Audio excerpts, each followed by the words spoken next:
A word I've heard around town in alleyways, side roads, and side gigs, side hustles. It's a gig economy. How you do anything is how you do everything. And a word I've seen recently is reciprocal, reciprocate. And I guess it's a tough one. It's definitely a test of your personality to see if you're in fair exchange, an equal opposite. So in a sentence, the definition of reciprocate is a corresponding gesture in the opposite manner, changing roles to promote comprehension to the same level of intensity. So reciprocate is a corresponding gesture in an opposite manner, changing roles to promote comprehension to the same level of intensity. So let's say a contractor gets invited to your home, gives you a quote, schedules the work, and you hand over your keys. You're trusting this contractor with your biggest investment of your life, but it's a reciprocal nature. He sold you on the work, and you've agreed to the price, and now you hand over your home to him or her. So reciprocating is a corresponding gesture in an opposite manner, changing roles to promote comprehension to the same level of intensity. And you find reciprocate, a reciprocal nature in three places of your life: your vocation, your family, and your social life. It's nowhere else. It's in those places. It happens between people. It happens as a purpose. It happens in your active day-to-day life, fair exchange, a reciprocal nature. So where do you see it? You see it in your expertise.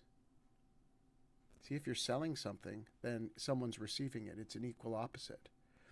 If you see it in problem solving, if you've got an order to solve problems, that's reciprocal. If you believe in the timeless trait of service, it is reciprocal. Selling is a cooperative effort. When you sell something, you're cooperating to make an agreement, to find the truth in others' opinions. In rapport, you are reciprocal because it's reminiscent, a familiar charm. See, that's back and forth. In growth, it comes out in your desire rather than yearning.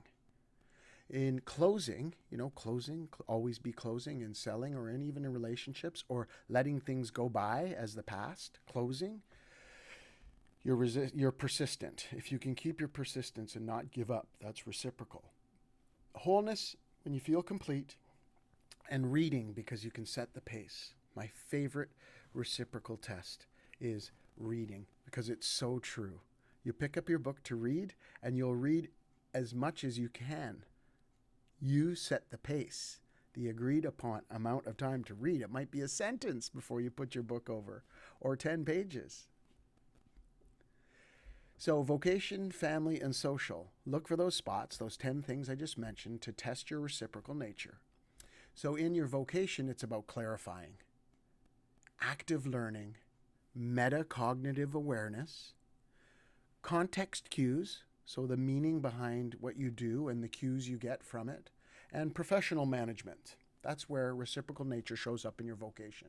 In your family, it's about cooperation and changing roles. See, in a family, if mom needs to go to the doctor, you can't do it, then you can call upon someone else in the family or friends who could do that task. You change roles. Or if you got fired from your job, you're going to help take care of the 4 kids while I go out to work. You see that reciprocal nature? It is in difficult questions. In a family, you can ask difficult questions. You can inquire. You can ask questions. It's a good one. So that's family. That's how a reciprocal nature shows up in your familial, and friends. And socially, how does a reciprocal nature show up? How can you test your personality if you're in fair exchange?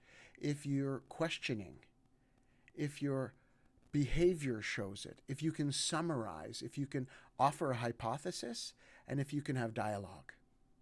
So, vocation, family, social life.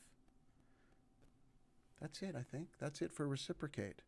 Thanks for listening. Hope you made it this far. And thanks for your faith in me while I learn how to use rhetoric as an art form to encourage, to persuade you to my narrative that your personality shows. Lots of love from Niagara Falls, the Great Lake region, Superior, Michigan, Huron, Erie, and Ontario. Bye-bye.